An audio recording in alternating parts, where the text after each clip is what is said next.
Alright y'all, before we get into this video, I kind of just want to do like a little bit of a disclaimer for all my folks who's out there in relationships and all those who aren't. Like, I hopefully hope that you could take like this video as far as like a learning lesson. Maybe you might learn something from it, or maybe you like have like a takeaway from it, or like you can add your own feedback to the discussion as well, because I view like these spaces as genuine, to be like, hey, like, you know, I'm able to pour into you guys, but you also can pour into me, and that we can grow together as a community. Because at the end of the day, forget the platform and whatever this is, I really want to build like a community, build like a brand, just build like a genuine sense of like, hey, we're in this together and we're able to contribute and learn from each other and have a safe space, number one, and a creative space where we can express ourselves freely and express ourselves creatively, and it's no judgment whatsoever.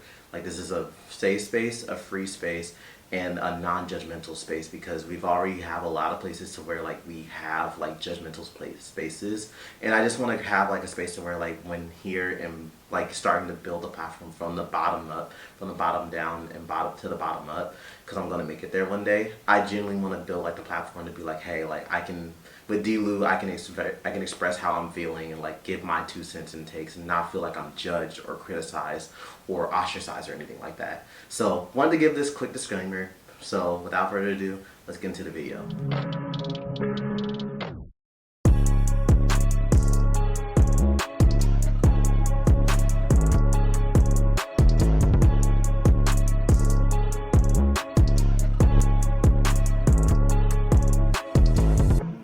What's good, y'all? It's your boy D-Lou, back at it again with another video. And this video, it's kind of great. In this video, it's kind of going to be a different type of video, because I was watching like this TV show called Caught in the Act Unfaithful, and it really just kind of not eye-opened me, but like just seeing Caught in the Act Unfaithful, and like it's pretty much hosted by Tami Roman, and it's pretty much the modern day version of Cheaters 2.0 in a way.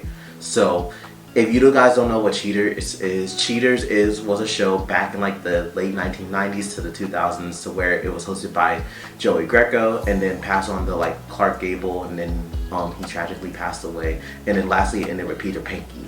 So it's ultimately like a show to where like, you know, a suspicious lover, he uncovered like they have like, you know, suspicious about like their partners, whether they may be like having infidelity in their relationship and entertaining someone, and so they hire like an investigative crew to like do surveillance on them, so that way that they can talk about what's going on and see like what they're up to, and then ultimately provide the information to that said partner, and then they can do with the information as they wish, whether they go confront them on the spot, or whether they'll talk to like their partner first and then do like a gang up and talk about and confront them. But this is like a modern day version of it, because Tami Roman, what I really, I guess, like about that, even though it is like reality television, drama television, and it's promoting like, you know, people like, oh, like, you know, there's like, oh, like, let's just, like, we're cheating, and then they're just like, oh, like, once I do that, because literally I was watching one show, this girl was just like, well, on the next day after this is done, I'm really going to be on a yacht, you know, in a thong, shaking the cheeks, you know.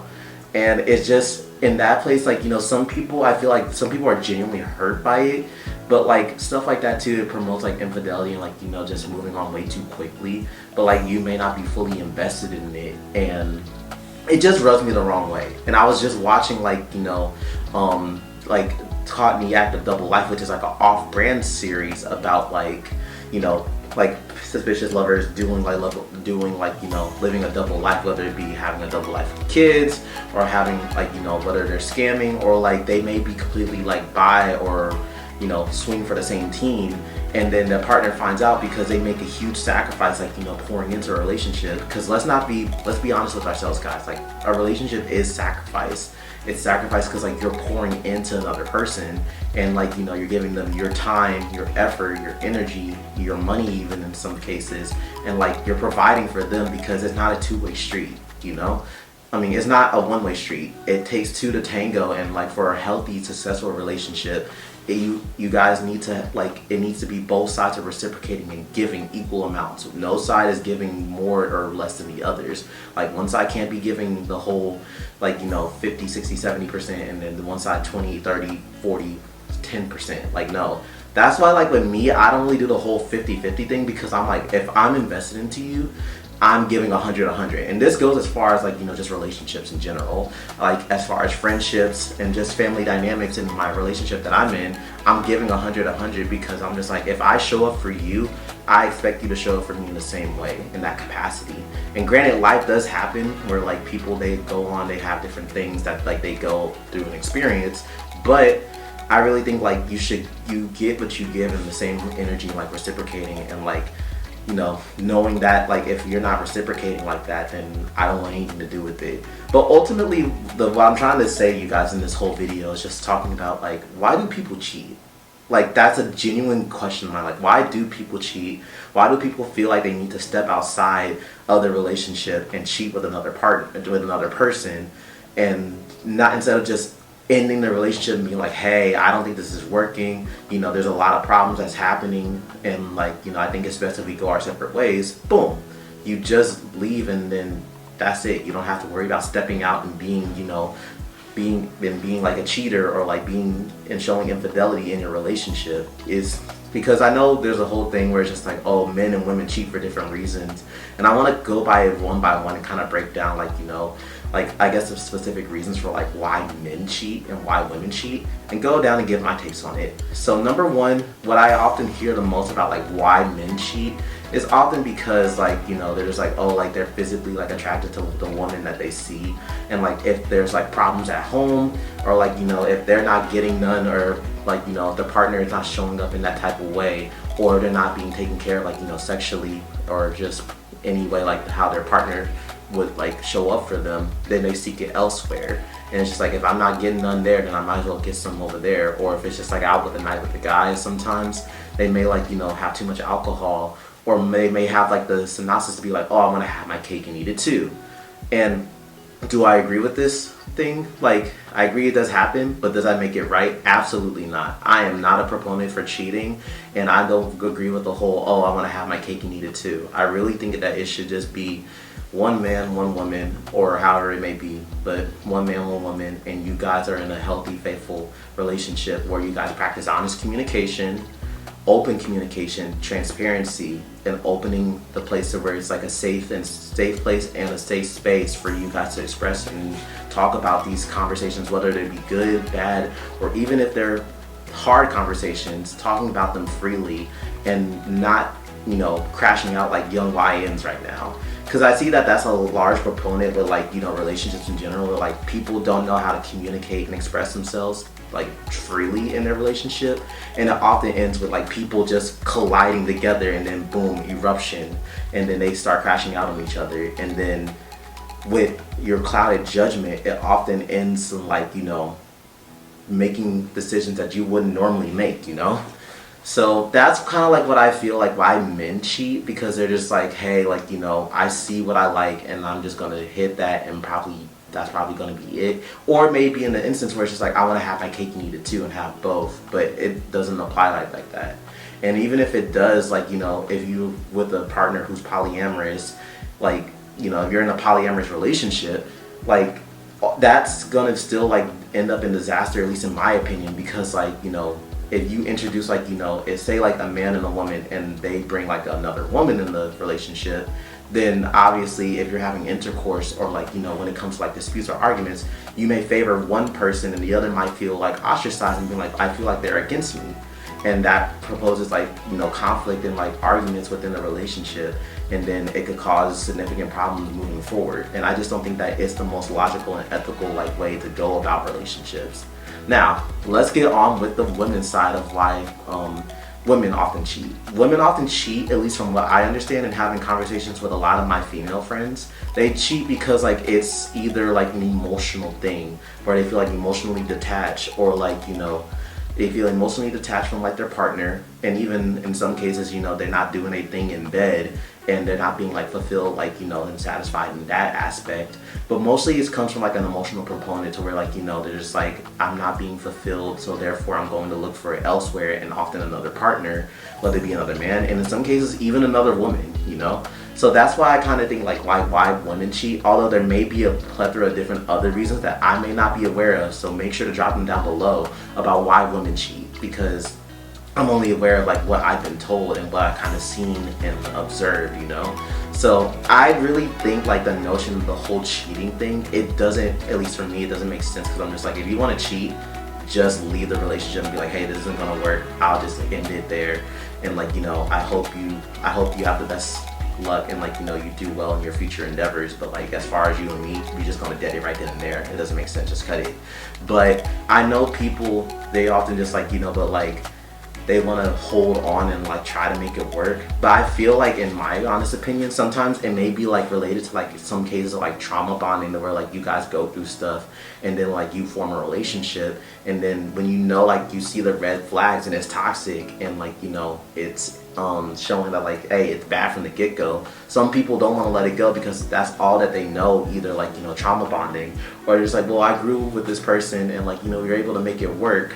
And like, you know, if I just give them a little more time. No, that's toxic. And like, you know, toxic trauma bonding, like I get like, you know, you bond through like some trauma, but it's not healthy in a way. Genuine relationships don't happen like when you're bonding through like toxicity or like, you know, through trauma. It happens organically and in a healthy, safe environment. And in some instances, why people cheat too, they may see like, you know, someone who may have like more resources. Why, you know, why some women, they go for like, you know, oh, I want, you know, like my man, he's not bringing in a lot of money, so I found a dude who can take care of me, you know, who can provide for me, or take care of me, and like, you know, who can take me shopping, etc., etc. This is not all women. Like some women, they go about this mindset where they're just like, you know, I don't want to be in the instance where like, you know, like I don't want to struggle with my man. I want the end result. Whereas with men, they're just kind of like, hey, oh, some men, they're like in some phases of their lives, they're just like, hey, like, you know, I don't have all the money right now, but if you're able to like thug it out with me and hold me down right now, and when I eventually get there, then I can provide whatever you want and like give you the heart's desires and like try to give you the world, you know? Whereas for some women, they're just like, oh, I just want the bag right now, and like, you know, I don't want to go through the struggle of love. I just want the fast money, and I just like, you know, I want ballers, I want, you know, businessmen, drug dealers, sometimes even scammers, etc. Like, it's more like a fast money mentality, which that is obviously toxic itself, but then it's just not feasible in the long run, because like, you know, in that type of environment, it's not healthy and you're not going to grow and prosper. Whereas with men, you know, they're just like, you know, oh, I want a woman like, you know, who looks good in the certain aspects and can do her thing in the bed.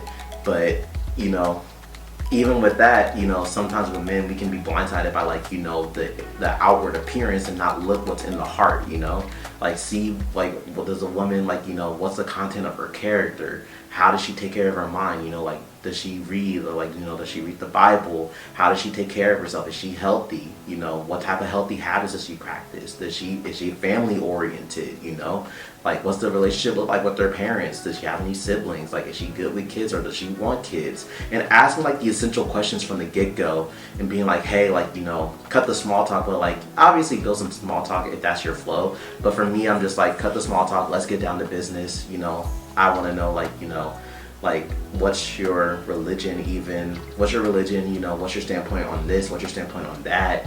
You know, like, are you here to like build and honestly build with me because, you know, I'm trying to build something, or is it just a fast money lifestyle? And if that's the case, good, just let them go stage left, you know? It's not worth your time and energy. But I really feel like it's a multiple different components of like why people cheat, because, you know, for men and women, they have their different reasons, but like, it could be for resources, it could be for a lack of emotional, like, you know, attention. It could be just because they're looking for an escape, even for like just trying to find an out of the relationship, and just being like, well, you know, this wasn't working, so therefore I kind of looked elsewhere, and then just found it there. Or even too, like, just giving up on a relationship altogether. So, like, I feel like it's definitely a big thing in our, like, you know, in our society, especially with our generation and a little bit of generation before us, where it's just like they don't want to like the whole like, you know, like, oh, like, you know, I want to love you during the good times and the bad times, you know, and the rough times and the sick times, but like when it's up, I'm gonna love you and be out for you. But when it's like, you know, hard times hit, it's just like there's no patience, there's no grace, there's no compassion, there's no understanding, because hard times do hit all of us, and life isn't always going to be smooth sailings, you know? It's all about ebbs and flows. Like, you may be in a season where like the ebbs is going and it's going up and you're at a high point, but then flow, and it goes down, and then you're at a low point. But like, you know, some people, they're just like, like, I'm not here for like the down point, so therefore I'm gonna take my looks elsewhere and look elsewhere for someone that can provide for me and, like, you know, provide this, that, etc. and the third, you know. But I really just want to encourage you guys, like, when it, for men and women too, and you guys are like, you know, like, remain hopeful and faithful. Like, don't give up in your search for trying to find that specific one, even though it is like a hard, like, look out there, and people be like, oh, the dating pool is full of piss, it's full of crap, and, like, you know, there doesn't seem to be genuine people anymore. But there are some diamonds in the rough. But I know it's easier said than done, but you just got to be patient with yourself. And that's why I say really focus and lock in on yourself, on your hobbies, what you do, what you like to do. Read, learn a new skill or trade, and most likely 9 times out of 10 you guys might find your partner, whether it be like doing the thing that you love most, you know, whether it be reading at a library, at a coffee shop, you know, bowling, or at the church, even in some instances and cases, or at the park, or at a run club. Like, whatever you like doing, you're going to surround yourself with like-minded people who think like you, and then you can get in their spaces and then find that person who you value and cherish most, and you guys can build from there, from friendship, or just jump into a relationship. But I know some people are just like, oh, I'd rather take my time with jumping into a relationship and let it evolve naturally from there. But that's honestly my feel about like why cheating. Like, cheating doesn't make sense to me, because I'm just like, if you want to cheat, just get out of the relationship and say you're unhappy and go. And I hope the best for you, and just keep it at that. There's no spinning the block, you know. It's like you made your chance an ultimatum, so that's it. But that's my standpoint on this. Let me know what you guys think about cheating. Are you guys a proponent for cheating, not cheating? Why? What do you think your different proponents for cheating is, and why people cheat? Let me know in the comments below. And while you guys are down there, please, for me, don't forget to like, comment, subscribe. Don't forget to share this video with a friend so that we may continue to grow into the people that God wants us to be each and every day. Remember, Jesus loves you, and so do I love you as well. As I say, it's your boy D-Lou signing out. Take care. See you soon in the next one.